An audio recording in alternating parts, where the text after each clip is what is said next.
Great, thank you. It's a privilege to be here with you guys this afternoon. I've been a practitioner. I was a practitioner in adult ESL for about 15 years before 5 years ago I started my doctoral work at the University of Minnesota. I've taught ESL in about any context you can imagine: factories, community centers, adult basic ed schools, and actually some intensive English programs too, university-based for international students. So it's been my life's work, and I'm pushing it a little bit further by becoming, I guess, learning how to do research so I can understand more deeply how learners learn and teachers can teach them effectively. So we have a poll here. Eric, do you want to initiate Sure, the I'll poll? launch the poll. So I'm wondering the context of your work. It'll help me a lot frame my comments. So if you could just select where it is the type of program you work. Is it adult basic ed program, community-based organization, community college, libraries, something else? Go ahead and let me know. Okay, about 80% of people have voted, so this is like a time warp version of election night. I'd Less say, consequential, maybe. yeah, possibly, just possibly less consequential. All right, And so I'm not seeing the responses. How do I do so that I'm again? going to close it in a second. All right, we're at Okay. 90%. I'll close it and then I'll show it to everybody. Oh, cool. All right, so can people see? Yeah. Okay, Yep. great. Okay. So got a lot of community-based organizations, and you guys must have adult ed going through community colleges There's some in of New that. Jersey. Yep. Yep. Yeah. Okay. Oh, great. Well, this is a nice distribution, and if you want to chat your other, that would be useful too. Those of you, I'm wondering if there's like corrections or what the others are. I don't think anybody from the list that I saw was corrections. Is anybody Okay. there from, if you're from corrections, either raise your hand or just let us know you're from corrections, but otherwise I think that accounted for most people. Okay, great. Some Great. workforce investment people. Oh, workforce. I'm so sorry. I neglected the workforce people. I should know better. I've taught ESL in workforce centers. Okay, so this is where we are today. What I'm basically going to be talking to you about today is my dissertation research. And actually, I went into my doctoral program because I had been struggling prior to that with figuring out how to design online learning for adult ESL students, and then also how to help teachers with technology integration and distance learning. So I went in with a question, and my question kind of stayed the same, and that is, how do we help make the world better for these adult learners who maybe arrive here really quickly, have to not only get up to speed with their English language learning, but also then need to master digital literacy so they can have agency in their communities. Like they don't need to have somebody help them every time they have to change their immigration status or access some services or talk to their kids' teachers through Remind or the parent portal or whatever. So, I understood from the context of my state, Minnesota, that a lot of this work was happening in formal adult basic ed programs, but that there was a huge, like most of the country, formal ABE in Minnesota only serves about 10% of the demonstrated need. So community-based organizations fill the gap, and they do a great job.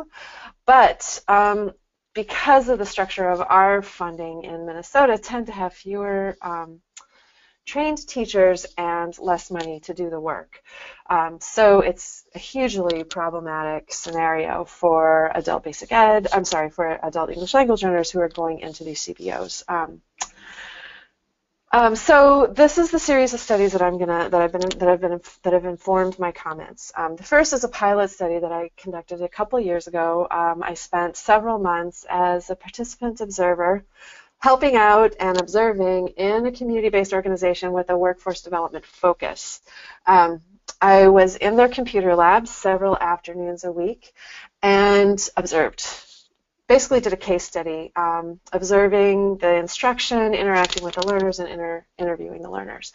What I learned from that, you'll hear in a bit, but I just want to show you how that then informed my dissertation study. So we've got the title here, Migrant Adult Learners and Digital Literacy. It's a collaborative study for sustainable change.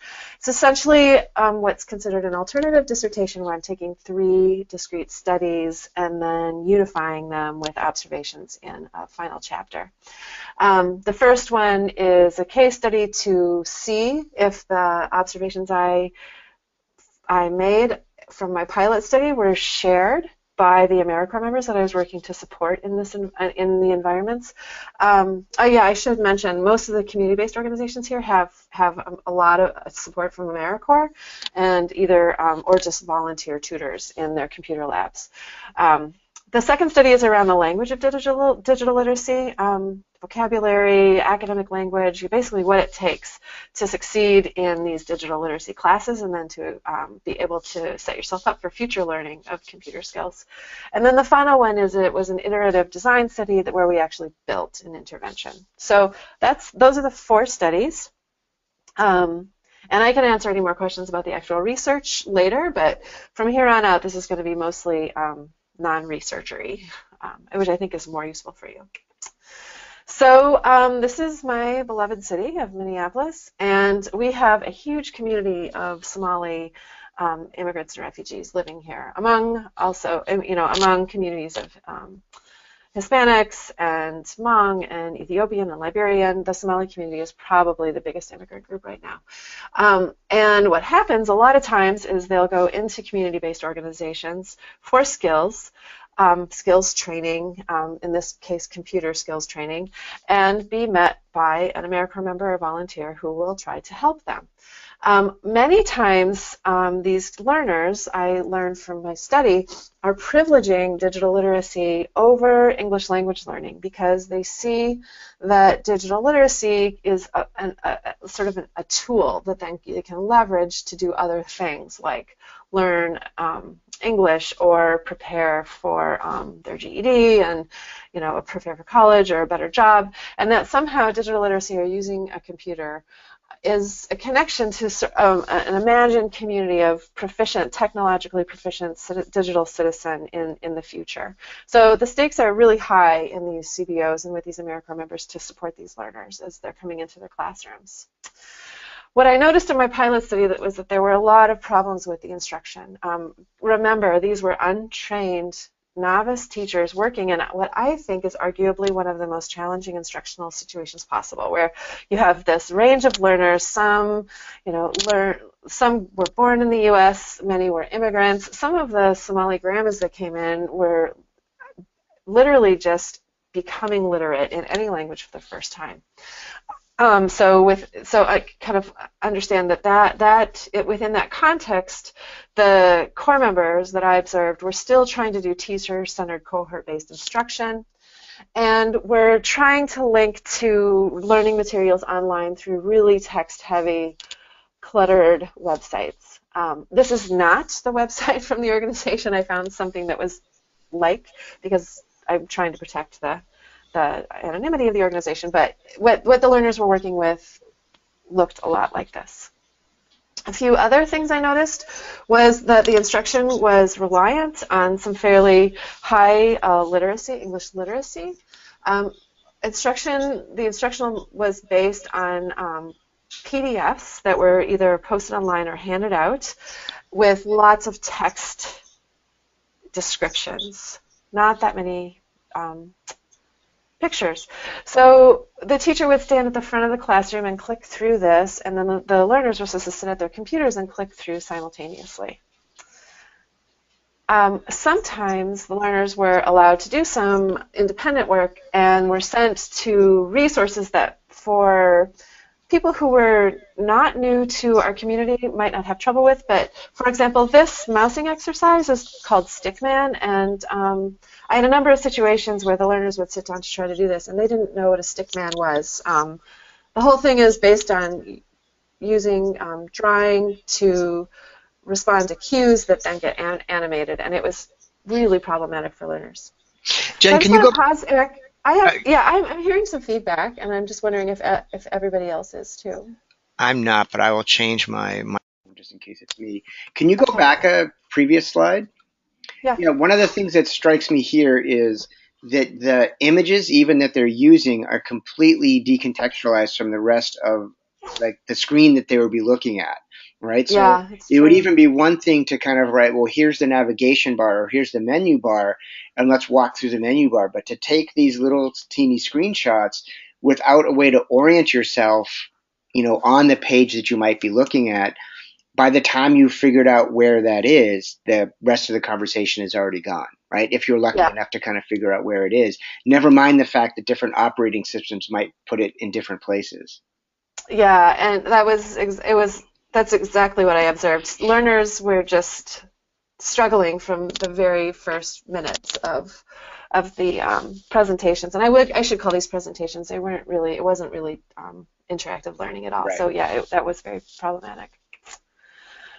Okay, so basically, this is what I saw in the pilot study, and essentially the primary conclusion I reached was that, for these learners in particular, the learners I interviewed, digital literacy was such a privileged investment that the programs really had to work hard to make the learners feel successful so that they could stay then connected to this idealized or future self where they could get online by themselves, they could get a job using a computer, they could email their kids' teachers, and that in order for that to happen, the AmeriCorps members really needed to have some sort of scaffolding to their instruction, sort of to mitigate their limited training and instructional experience.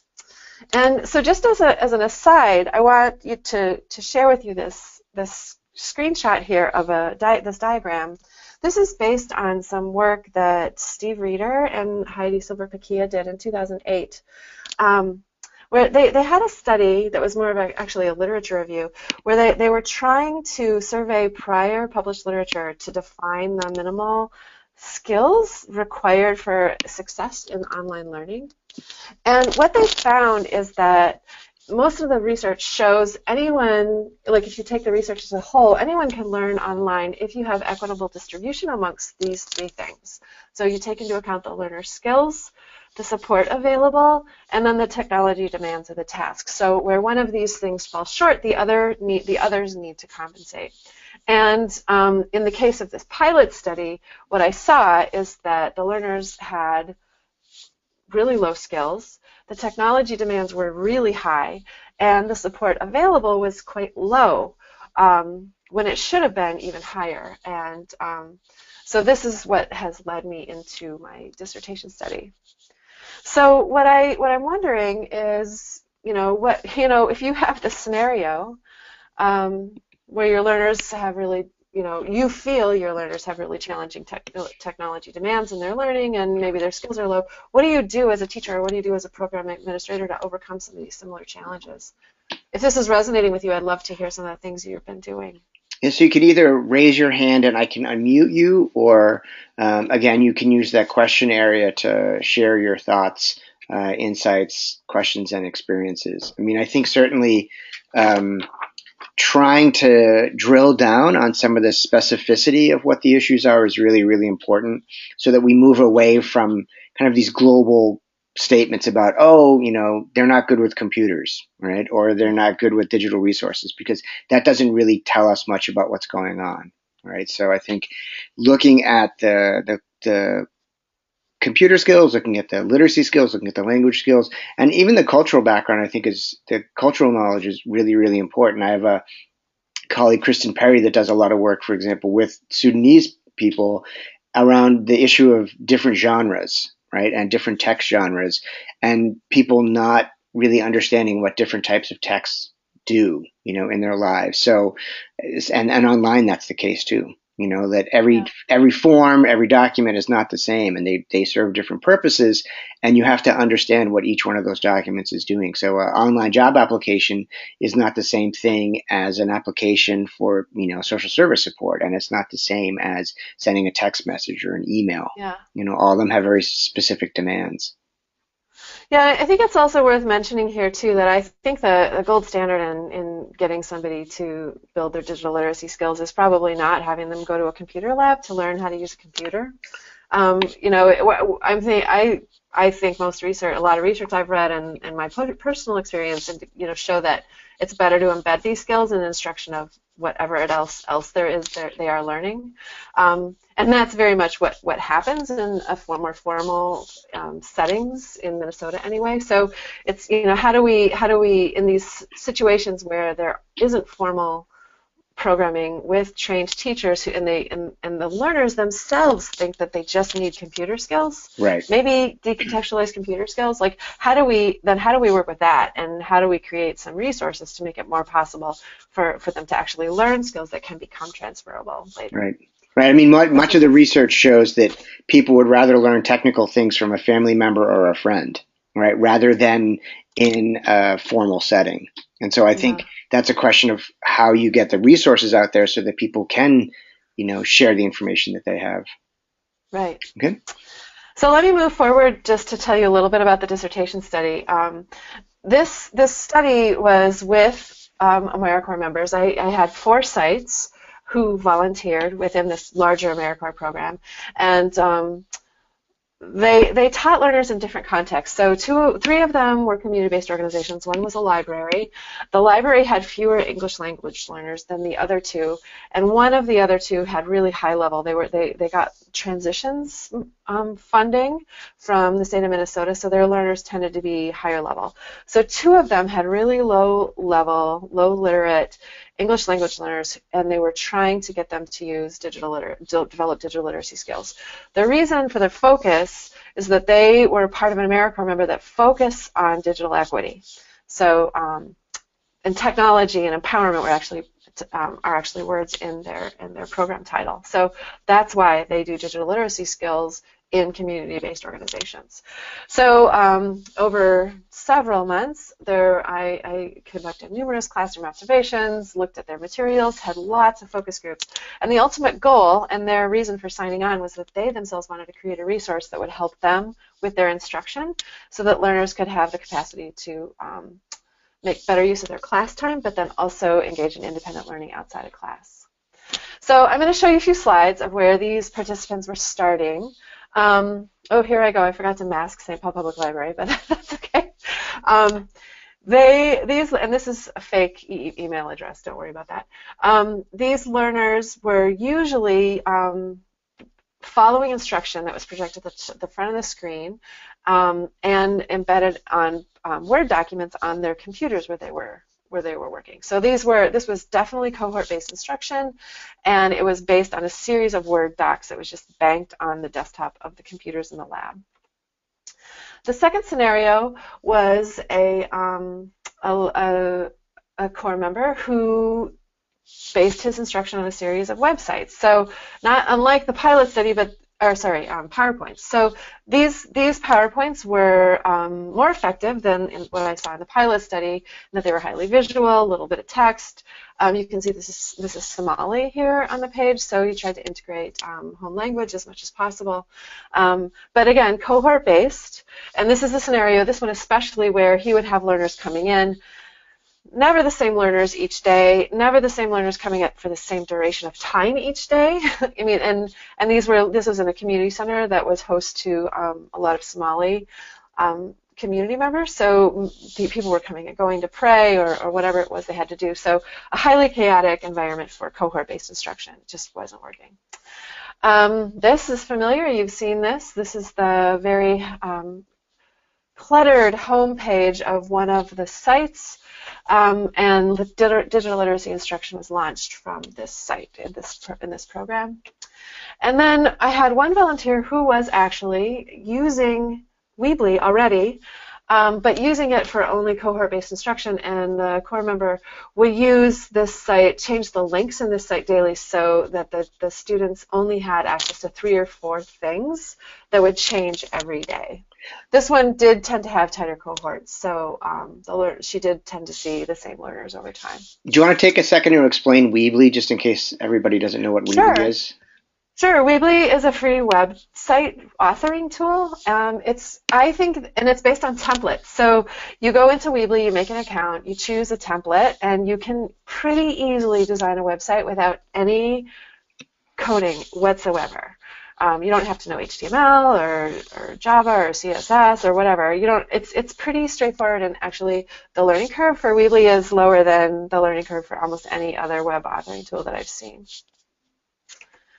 So we met over the course of several months. We observed each other. They observed each other. We all talked, and the data that I sort of took from all of those interactions resulted in a list of characteristics for this instructional resource that they needed. So they decided that they wanted a home base, a digital home base, that they could use to organize all of their instruction. So it would be to bank links to other resources, to bank lesson plans that they hoped to follow, basically anything that they wanted to use to help their learners learn. So these are some of the characteristics that they thought that were required for supporting their learners in teaching.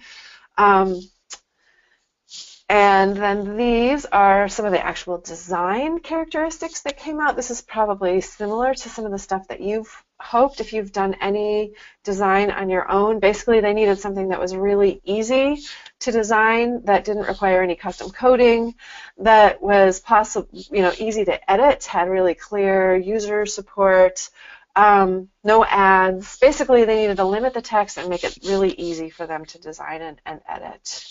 Do you want to explain what a WYSIWYG editor is too, just in terms of like vocabulary development around technology? So that's what you see is what you get. So basically that means you're not writing code in a code field, you're just pulling, maybe clicking and dragging web page elements into a design field that then looks exactly like what the website will look like once it's actually prepared. And I think to linger for a second on the kind of left-hand side of that column, some of those elements I think are really, really crucial, right? Including the clear navigation cues, right? So that for somebody that's uncomfortable or doesn't have as much experience in some digital environments, knowing how to navigate and orient yourself on a page is really, really crucial. And we don't always understand these things. Sometimes we take them for granted. Particularly with the drop-down menus. One of the things that Nell Eckersley was talking about a couple weeks ago was kind of the hamburger icon, kind of just like the stack of lines, and that not everybody knows that, okay, well, you drag your cursor over there and then it's going to expand to a separate menu, and there's nothing that labels it as such, right? It doesn't say this is a drop-down menu. There's just a series of lines, and you're expected to have learned that that's what that's going to do when you go there. Yeah, that's a really interesting observation, and one that we had conversations like this a lot in our focus groups, where you'll notice down a few we have allows use of icons and images, and one of the core members appropriately shared some frustration with our assumption that icons would just make it easy for low literacy students to navigate a website. In some case, like the one you just described, it's actually lending a second layer of abstraction. Right. So if you think about text cues or hyperlinks as being abstract, right, because text is an abstraction of spoken communication, then you've got an icon that is a stand-in for that text. So it can actually complicate things, definitely. Right. In the name of simplifying, sometimes we complicate.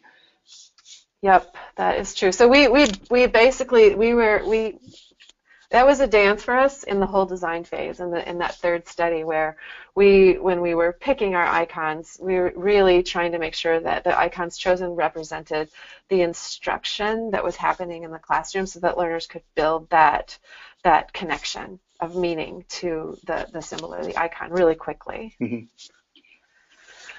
Then finally, again, I just want to remind you, it was really important that this website served both as a home base for classroom instruction and then also work for students for self-access outside of the classroom or self-paced learning within the classroom if they weren't part of the main cohort for instruction.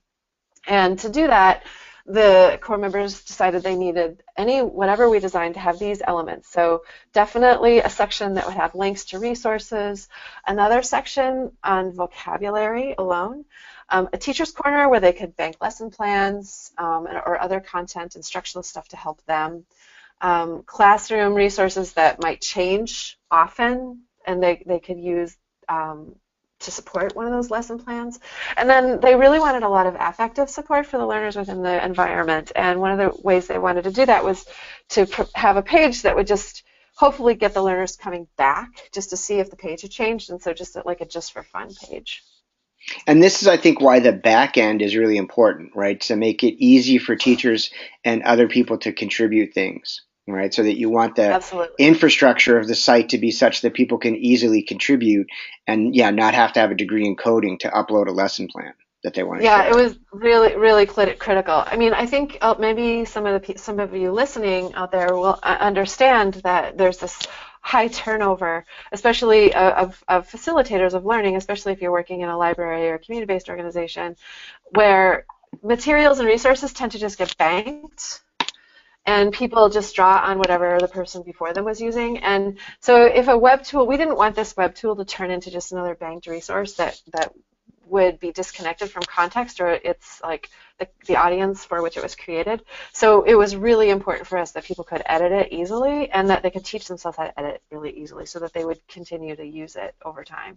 And then as the core members left, then the CBO would still have access to it. So, if you could think about some of the materials that you have used or some of your strategies you've used to help your learners make use of digital technologies in their learning, either, on English language learning or preparing for GED or even digital literacy skills development, what do you use a website, and what sort of characteristics do you look for when you're trying to make decisions about how useful something would be? If you're using, well, first I guess maybe I should start with, is anybody using a digital home base or a home website from which to organize instruction? And again, you can either use the question area or raise your hand if you want to talk about this topic. Sharing what your organization's already doing, what you're doing as an individual. Either having a single platform, in terms of a website for everything to connect through, or things that you're doing directly with students. And yeah, I've been in so many organizations that conversation about how to structure the website itself is so complicated. To make, as you were just saying, you want to make sure that it's not dependent upon the institutional memory of any one member, because if that person leaves, then people are like, wait, how do you use the software? Then it gets to really, really complicated. And it was really important for us to also not design this tool within the infrastructure of the CBO websites, because it added, which was what was happening in two of these sites previously. It just added a layer of administration and design input that wasn't in the best interest of learning. So, like to change a link would require an email and then several weeks of waiting.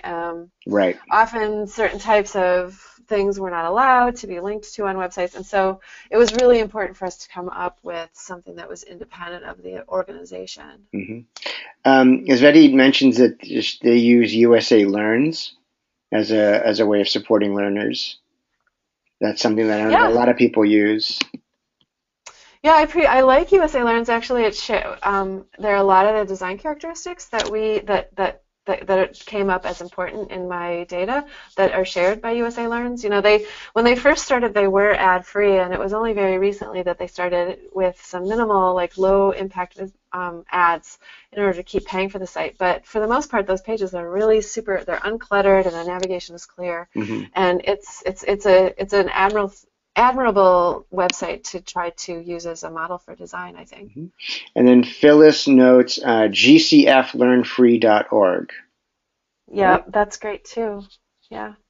So those are the types of things that a lot of the core members were sending their learners to, and they noticed that they had a lot of problems every time they had to ask somebody to type in a new URL. So I'm sure you guys are using more than just one website. How do you get your learners there? Yeah, so how do you get your learners to the websites that you want them to go to? Yeah, that's one of the other reasons we had this design idea, because it was just too hard for learners to type in most of the URLs that they needed to get to. Phyllis says she saves it for them in favorites. So on the devices that they're using, On the hardware that you're using, you kind of have it preloaded then for them to take advantage of. Huh. That's a One great of the things Nell talked about a couple weeks ago as well was kind of shrinking, shrinking URLs, Yeah, the Bitly. the Bitly, to make it easier to kind of conceptualize where you're going to, and naming it Right. something that makes sense and not just XY1237G, you know. Right. So I want to show you some of the early attempts. So we had this list of characteristics and that were gathered through the data that I had collected, and then I gave those lists back to them and I asked them to design something. So remember, this is participant research. So I'm guiding and observing, but I'm not driving the research, and so it was really important for me that the core members be the ones who are determining what got used in their classrooms. So there are two different approaches here. This one only worked on mostly on keyboarding with some instructional videos and then some practice. So just 3 pages here. This was Weebly. This was a Google site that the library was using, and again, only 3 different activities. So there was keyboarding, mousing, and then I think this was I'm not sure what that one was, maybe Word, or I don't know what that was, but very minimal types of activities. Oh, it's vocabulary. I guess it's computer vocabulary. That's what that's linked to. In other sites, so these are 2 other sites. The first go around was a Google site, and then quickly abandoned because the learning curve was a little bit higher for Google sites, and then this core member was happy about. And so then the second one over here, this is a Weebly site that she designed. And then we have 2 versions of a Weebly site at that community center that had a lot of Somali learners. And you can see here, this is dated. This first one is dated, so this core member is still stuck. I shouldn't say stuck, but attempting to manage a lesson plan through a website, which is a really interesting way to go about doing it. So he was redoing this every single day so that he'd be ready for the next day. Quickly, over time, not quickly, but over time, abandoned that strategy for instruction and then moved to a more self-access model that he could then guide learners to while he was requiring instruction. And then also every day he would bank this PowerPoint that he was going to rely on for the day. So those are the initial designs. They watched each other using their designs, they played around with each other's designs, and then we got together and talked about it a bunch of times, and we came up with this. This is the final site that we co-designed. It is a Weebly site. You have the link here. And I'm just going to go live to the site for a few minutes because I want to give you a little bit of a tour of some of the stuff that we decided should be here and show you how it got represented. So we have, you might recall, so we've got Teacher's Corner, vocabulary, and Just for Fun. I'll just click here because you can see, for now, the Just for Fun is just a series of fun cat photos. But because, and then, oh, here we have this. Then we have, it's really easy to change this because Weebly, it's really easy to edit sites. So the idea is that this could be changed periodically and learners would then be able to come back and check out and see what was there. I'm going to go here because this is the main section. So you notice the icons are fairly, well, obviously, I mean, internet, it's hard to come up with an icon for an internet, but we're hoping through repetition that the learners will come to associate this icon with internet. And this with Microsoft Word, this with Computer Basics. So this is what we have now for our jump-in icons. And if you click on each one of these, then they decided to structure the links so remember, they wanted a repository of links that they had curated. So then they decided to structure those based on what they felt the level was for their different levels of learner. And so this was important for them because they had learners that had such a wide range of skills, and they wanted to kind of structure their experience and encourage them to continue learning if they had accomplished something on one page. So within each of these skill levels, then they decided that they wanted to let learners know the type of activity they would be doing. So they'd be learning by watching, by reading, by listening, or by doing. And so the idea is then that, so this is a template, it doesn't have live links in it yet, but the idea is then that when the learner links on any one of these icons, then they're sent to an external website. Again, this is really easy to edit. So these websites can be customized and changed with different versions of this, or clones or copies of this Weebly site. So this is where we started. We've been on a little bit of a break because the core members turned over in September, and the new members are just now getting their feet under them and feel like they can inform the process further. I do have 2 who have lingered from last year and are interested in continuing this. So there are things about this that are actually going to be changing in the next 2 weeks. And again, with design-based research, you design and use and reform and design and use and reform. And then as you're making changes, there's the space for theorizing and better understanding how learning or teaching works. So one thing that's changing right away is that these 2 are going to be condensed into one category. You know, I'm not sure exactly what it's going to be called yet, or we might just get rid of the listening one because they've found that as they're collecting resources, they can't find anything that's just listening. That's not also something that could be like doing. So that's going to be condensed. Another feature of this Weebly is that you can clone sites a certain number of times, which means that each program that's participating can customize this and can include specific course information. So, you know, things like instructor information or a class schedule could easily be, or a contact grid could easily be added on a site like this. So that's just some of the features that we came up with so far.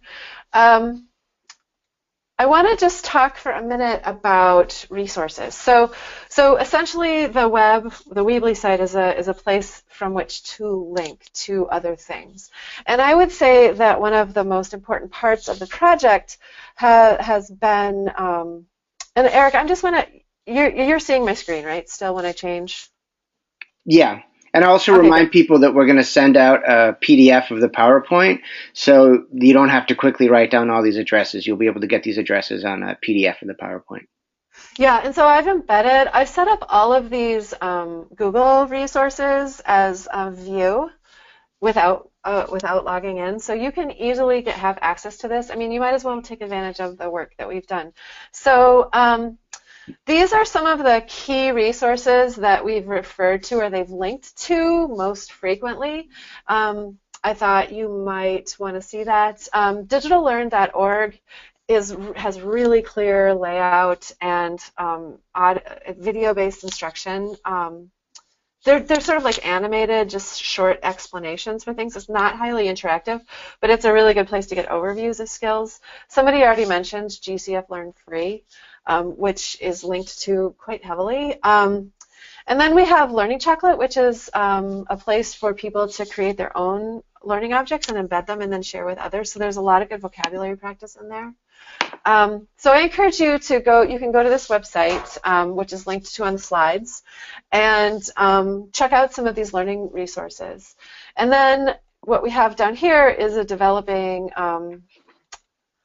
list, or I guess, I don't know, library of all of the resources that are going to be linked into that template. So you recognize the icons, the head icons for beginner, then we've got mousing, hardware, keyboarding, and the specific links that we think address these skills at the beginner level. This is they're working on finishing this now. It's going to be finished, I would say, by the end of next week. And then the next step will be to link it actually into the site so that when you click on these icons, it actually takes you someplace, not just a blank page. The other thing I wanted to show you is mention is that I think a lot of the problems that these core members and many teachers have when they're running into resources is they get used without being evaluated for their efficacy within the learning context. So, in fact, that was a big problem. One of the core members, I have a quote here. I don't know where it went, but she said, I felt like I was like a terrible teacher because I had all this great material that had been banked and curated by the previous core members, and none of it worked for me. And it wasn't until like 3 months later when we had another discussion where it dawned on her that the learning community had changed drastically from when those people were gathering and curating resources and when she was trying to use them. So she had to go back and start doing her own evaluation of resources before she put them in front of her learners. And so, I'm trying to maintain my positionality as a researcher and not, intervening too much in their process of development as nascent teachers. But sometimes I have this little like ethical twin, like pinging that says, oh, you have to jump in, right? And so I did work with them. I changed my project a little bit to work with them to create a matrix, an evaluation matrix that they can use, and then really encourage them to develop, to further refine the matrix and make sure to use it before they start throwing their learners into learning resources. So this is linked to also, so this is the actual matrix that we came up with as a group. We are a North Star state, North Star Digital Literacy Assessment, so alignment to the North Star standards is really important here. You might have other standards that you use and you would just replace that. But this is based on a couple different primary sources. One is the Achieve OER evaluation rubric, and then a really old self-access evaluation rubric from the 80s developed by Tomlinson. And the second and third pages here kind of describe how these different rubric items fit into our rubric. So again, I encourage you to check this out, develop your own rubric for resource evaluation, and to make sure to use it or have your teachers use it before they start throwing learners in front of websites that can be incredibly frustrating for them. And I think the development of the rubric itself is a really, really helpful process, right? Because that's when teachers and other people come together as a cohort to really have the conversation about what matters to them and what they think, is valuable and what they think is important. So not just importing somebody else's rubric and saying, oh, that looks pretty good, and adapting that whole cloth, but saying this program, the population that we're working with, the types of resources that we have, what's our own evaluation rubric going to look like? You can certainly be informed and influenced by other rubrics, but I think rolling up your sleeves as an organization and coming up with your own evaluation rubric is really, really important. Yeah, and then being open to having it shift. Right. To suit the different contexts within the environment.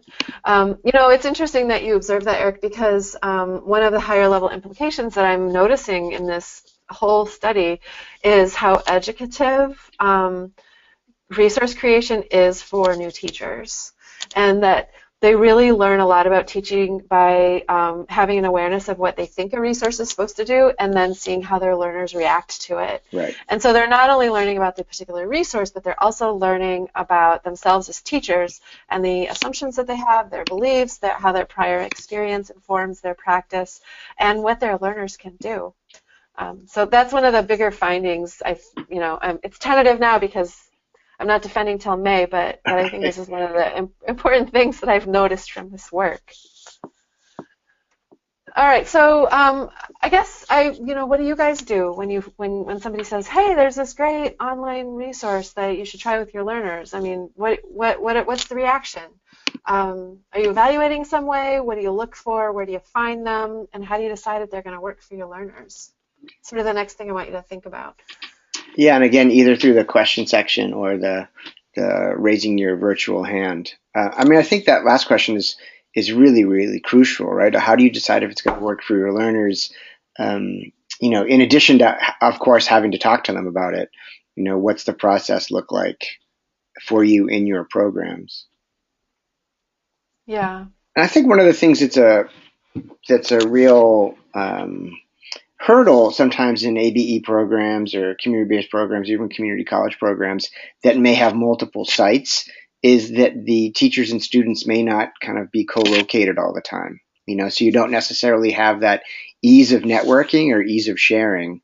And if people aren't doing that online, then how do these ideas get circulated, and how do those conversations happen about, oh, I think this one might be valuable and these are the reasons, or, I tried that one and, it seems a little hard to use for most of my students. Yeah. So you need What? sort of like a virtual break room. Yeah, because if there is no actual break room, I think sometimes it's difficult for people working in adult education to actually break bread together, right, and Yeah. share ideas.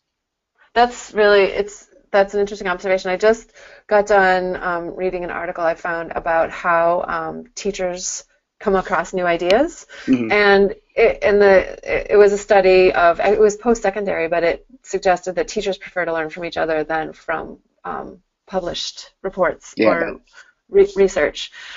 Yeah, so if you're disconnected geographically, that can be a challenge. Right. That's not surprising. It's the same thing with students, right? Renee says that she tests the resource out herself, and then she tests it out with one or two students. So kind of pilot testing it with a couple of students before then distributing it to larger groups of students. And I think that's a really interesting and productive strategy.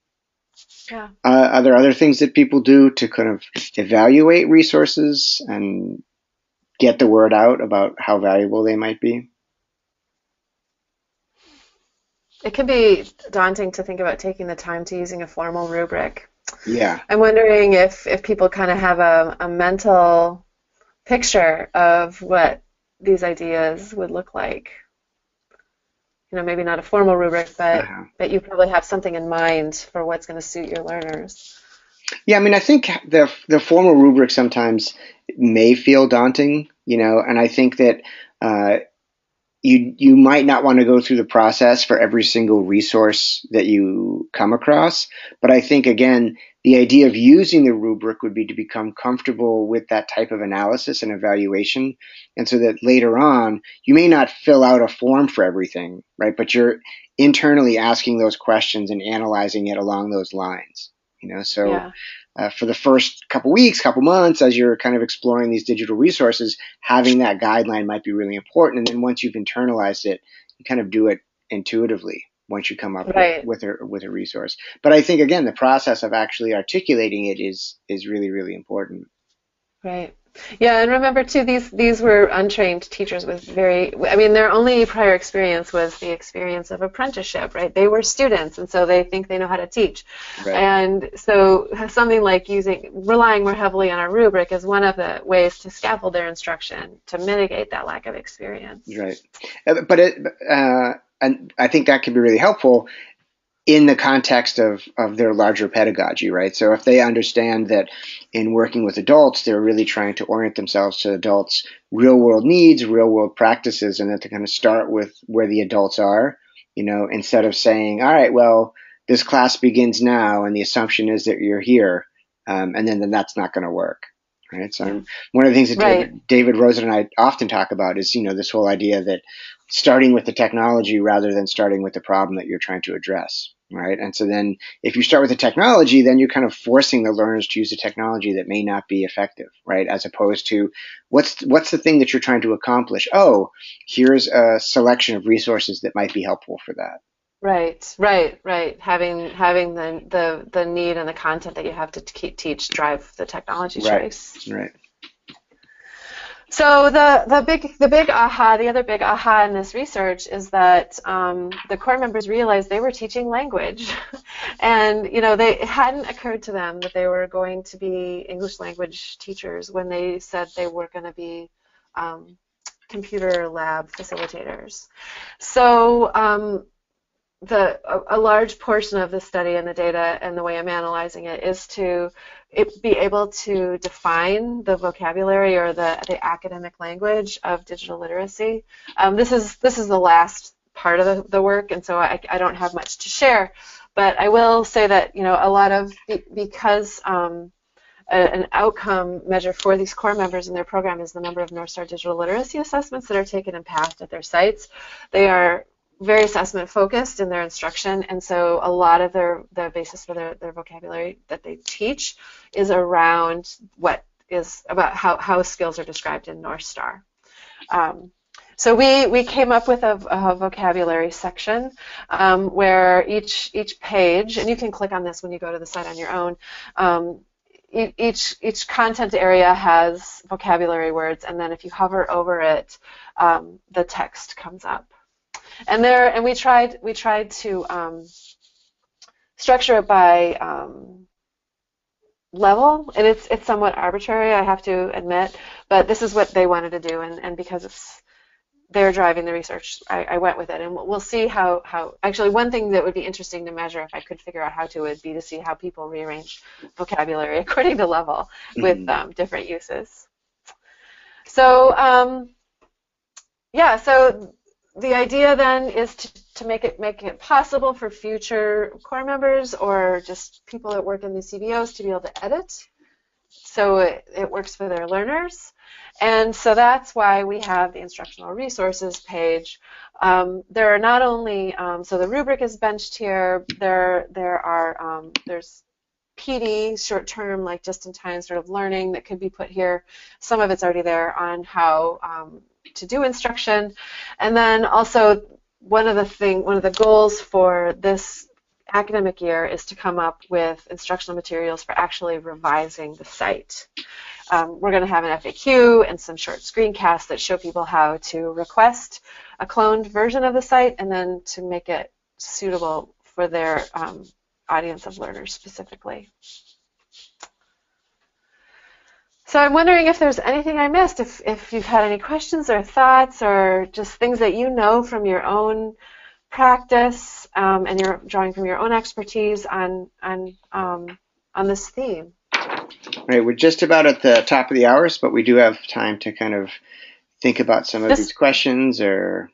Yeah, this is it. This is like the last slide. Yeah. I mean, I think this is also a time where we could think about what would be next in terms of other webinars or other professional development opportunities within New Jersey. So, you know, one thing that we know, I think we're saying that at the top of the hour, one thing that we know is that teacher change happens most often when teachers take on their own learning projects and collaborate with others to try to build things. So if the idea of, you know, collaboratively creating these types of resources that Jen has been showing is something that's interesting to you, you know, you won't have to do it in a vacuum, right? Maybe that's something that NGEL can help you get started or support. I did a project a couple of years ago with Literacy New Jersey where I worked with a small group of teachers on kind of similar efforts where I showed them some resources and then basically said, what is it that you want to build and why? You know, and then over a couple of month period of time, they built things and shared with each other, and we created that physical space for them to share ideas and get feedback. So that's something that NGEL certainly would be interested in helping you in moving forward. Renee says that she's definitely going to use this to ensure comprehensive lessons, right? So I think, right, the idea that you can draw on many, many different dimensions of the lesson and organize them in a single space. Yeah. Interestingly, we're also, I mean, I was involved in a project a couple of years ago where we surveyed distance learning teachers who had students who persisted and reached level gain quickly, and they too used a digital home base to coordinate their instruction. So I think there's something to teaching learners how the world of the internet works while you're teaching them your content. Right. So next steps with this project, we are making some minor changes to the templates. I mentioned a few of them. In the next couple weeks, we're going to finish finding and adding all the resources, and then you know, continue to refine our description of what academic language for digital literacy means, and then establish our process for sharing and customizing. So this ctep.weebly.com will always be available and unchanged after, I guess, after the next couple weeks. And so that's something that you could just use with your learners without customizing anytime. And I guess I can be in touch with Eric as we finalize the customization process. If anybody is interested in cloning the site, we can figure out how to do that. Yeah. So it's been a pleasure. Thank you so much for having me.